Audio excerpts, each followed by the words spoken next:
Buenos días, muchas gracias por estar aquí, muchas gracias por la invitación. Es un honor estar con compañeros tan destacados, combativos y comprometidos con las luchas sociales en México. Agradezco a los compañeros del MTS que una vez más están haciendo una iniciativa muy importante de concientización y de difusión de ideas en esa facultad.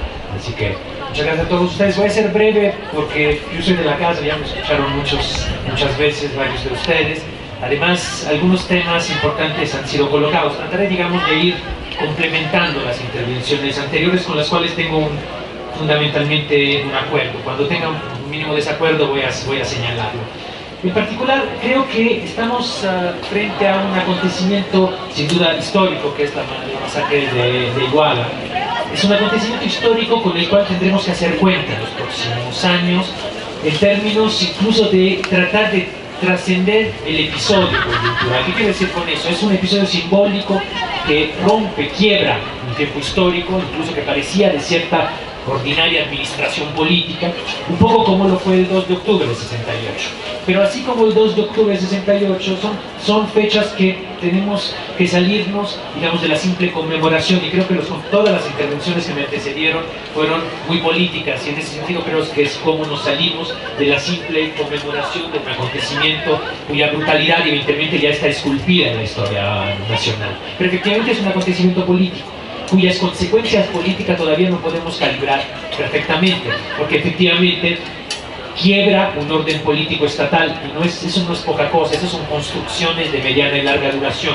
No es cualquier cosa el Estado se construye en el tiempo, es algo que también se asienta y se va densificando en las conciencias políticas, en las culturas políticas. O sea, el grito fue el Estado, y la crítica y la ruptura respecto a ese orden estatal, que digamos tampoco es la primera vez que se pone en discusión. El Estado surgió de la Revolución Mexicana, digo, no pretendo que es, pero decirlo de esa manera, asumir esa ruptura, asumir que incluso ese orden estatal se finca en una partidocracia, que las elecciones son meros simulacros que, digamos, legitiman todas las consecuencias lógicas que se derivan de la fórmula fue el Estado, tienen un impacto brutal, porque efectivamente logran, digamos, expulsar incluso la idea misma que hay que participar de la dinámica estatal, que hay que luchar adentro del Estado, sino que hay que luchar afuera del Estado. Y decir que hay que luchar afuera del Estado es una consecuencia muy radical.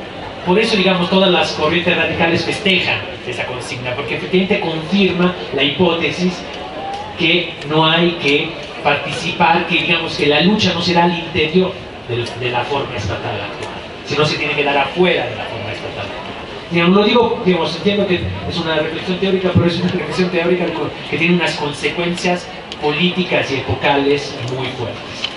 Un poco como lo fue el 2 de octubre de 68, regreso a esa similitud, con todas unas consecuencias muy delicadas. O sea, la polarización que produce el 2 de octubre, digamos, como acontecimiento simbólico, es que se desata la guerra sucia, se desata la represión, y una serie de franjas de jóvenes se van a la lucha social afuera de los procesos políticos participativos, se van a la guerrilla o se van a las luchas de base. Entonces, digamos, no quiero decir que estoy vaticinando que eso suceda de esa misma manera, pero no deja de haber un impacto similar. O sea, la brutalidad de lo que acontece visibiliza una brutalidad que se va acumulando, y esa visibilidad, repito, tiene consecuencias políticas en términos de culturas y conciencias políticas que se van forjando al calor de esos acontecimientos, que son fundamentalmente generacionales. Por eso creo que la clave de lectura histórica fundamental aquí es generacional. O sea, ¿qué le pasa a ustedes, a esa generación que se forma políticamente al calor de ese acontecimiento? Que ese acontecimiento es el momento de mayor visibilidad y de toma de conciencia política. Yo creo que es muy delicado, porque incluso cierra, me parece, los caminos, digamos, los caminos que pudieran ser de reformas desde adentro. Cierra muchos caminos que tienen que ver con la participación en partidos políticos, aunque fuera, digamos, partidos políticos de oposición, como puede ser Morena en ese caso, pero que al mismo tiempo juegan a ese juego al interior de la forma estatal, que no están cuestionando en última instancia la forma estatal. Ahí se abre un debate muy delicado y muy fuerte, porque hay que preguntarnos si en esas condiciones hay márgenes de maniobra para jugar al interior, aunque sea, digamos, con ideas opuestas, contrapuestas, pero al mismo tiempo en el seno de los mecanismos de reproducción de esa forma estatal.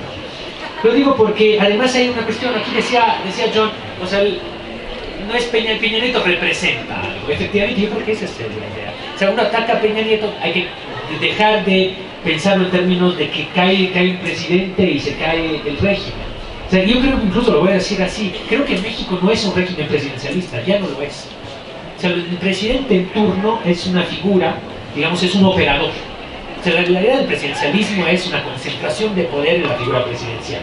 Pero aquí, digo, lo digo un poco provocativamente, es obvio que es un régimen presidencial, me reprobarían en cualquier clase de derecho constitucional. O sea, lo que estoy diciendo un poco en términos provocadores es que ya no se rige por el principio de la concentración de poder en las manos del presidente de la República. La secuencia entre Vicente Fox, Calderón, Peña Nieto nos da cuenta de que hay una reproducción sistémica de un sistema político partidocrático, e incluso en donde intervienen poderes fácticos. Sin duda habría que preguntarnos, cuando se acusa a la partidocracia, que tanto son realmente los partidos los operadores fundamentales de esa forma de gobierno y de ese régimen que nos está gobernando. Lo digo porque también Ayotzinapa nos ilumina y nos plantea preguntas de esa naturaleza. Hay que repensar el régimen, hay que repensar el orden político, hay que pensar incluso qué pasa en elecciones. Ahí cuando decía John, bueno, ¿quién votó por Peña Nieto? Bueno, pues algunos dicen que conocen, otros les dicen que hay pocos. Sí, pero resulta que acabamos de tener unas elecciones en el 2015, en donde hubo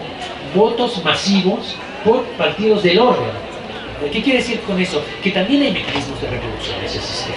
O sea, como, digamos, fraude, pero sí, pero no es solo fraude. O sea, no, esos resultados electorales no solo se gestan en el fraude, se gestan también en dinámicas de reproducción del poder, que se gestan en clientelismo, en pasividad, o sea, yo creo que hay que analizar también cómo se reproduce un sistema al margen de su propia crisis.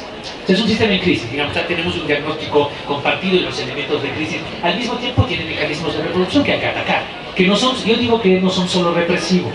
O sea, que los mecanismos represivos que han sido ampliamente señalados aquí, digamos, agrego una dimensión, yo los comparto. Yo creo que hay una lógica represiva porque hay ya desatada una dinámica de resistencia, de movilización social que es inevitable en las condiciones actuales. Es decir, frente a las condiciones objetivas de agravios que estamos viviendo, hay una reacción, digamos, correspondiente. Frente a esa reacción hay una respuesta represiva. Ahora, ¿el sistema solo se rige bajo una respuesta represiva? ¿O cuáles son los engranajes, los mecanismos, claro, mediáticos, de manipulación? Sin duda es un factor, ha sido señalado muy bien por los compañeros del 132 en su momento, fue como uno de sus grandes aciertos en clave de visibilidad, de la conformación del régimen, y al mismo tiempo yo creo que hay mecanismos que se basan justamente en eso. La represión que produce, también produce miedo, pues, produce voto del miedo. En México hubo varios momentos, John se acordará, somos los más viejos aquí probablemente, del voto del miedo. También en 94 tuvimos una gran explosión social, que fue el levantamiento zapatista, una gran conciencia, y parecía un momento de gran visibilidad, y de repente nos encontramos con unas elecciones que no fueron las más fraudulentas de la historia de México, donde operaron otros mecanismos de contención, de pasividad, de manipulación, pero al mismo tiempo, digamos, aprovechando que, y aquí vengo a la segunda parte de lo que quiero decir, voy a ser muy breve, aprovechando de que la reacción que se produce frente a esos acontecimientos, si es fuerte, si es significativa, si es disruptiva, y si es lo que tenemos además como que reivindicar orgullosamente, la capacidad de reacción de los mexicanos frente a esas circunstancias, y al mismo tiempo es de algunos sectores, no es permanente, es efímera, es disorgánica, es fundamentalmente espontánea. Y aquí reivindico la consigna, entre comillas, que se planteaba a la hora de convocar ese evento. Yo creo que sí hay un problema de organización. O sea, no, digamos, exaltar o resaltar la capacidad de movilización no impide estar como viendo con ojos críticos el saldo de organización que dejan los puntos altos, las cúspides de los momentos de movilización. O sea, sin duda incluso hay considero que el gran saldo positivo es capacidad de movilización, politización de una generación. Pues una generación se politiza al calor de esos acontecimientos. Movilización, concientización y politización son los saltos positivos. Pero ¿qué legados organizacionales tenemos? Tenemos, claro, en el reflujo, pues el magisterio ya está organizado, sin duda, y por algo sigue resistiendo, algunas fuerzas políticas siguen organizadas, pero la generación que demostró gran capacidad crítica en esa coyuntura, en qué medida se está organizando, qué tanto está logrando articularse, qué tanto esa generación se está poniendo en condición de pesar históricamente y políticamente en el tiempo histórico del México que les tocó vivir. Creo que eso es muy importante. A mí me sorprende que el ciclo que mencionaba John, del 2011 el movimiento, no solo el movimiento de Sicilia, también hubo el eco del movimiento de indignados de Occupy Wall Street, que movilizó también partes de la generación mexicana, pasando por el 132, pasando por la movilización del magisterio, pasando por Ayotzinapa, no dejara, por ejemplo, legados de organización más permanente en la UNAM.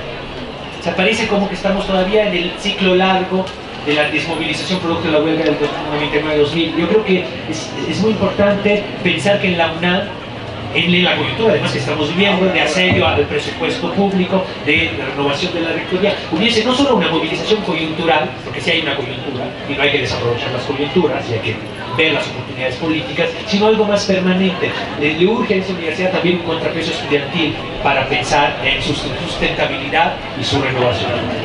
Muchas gracias.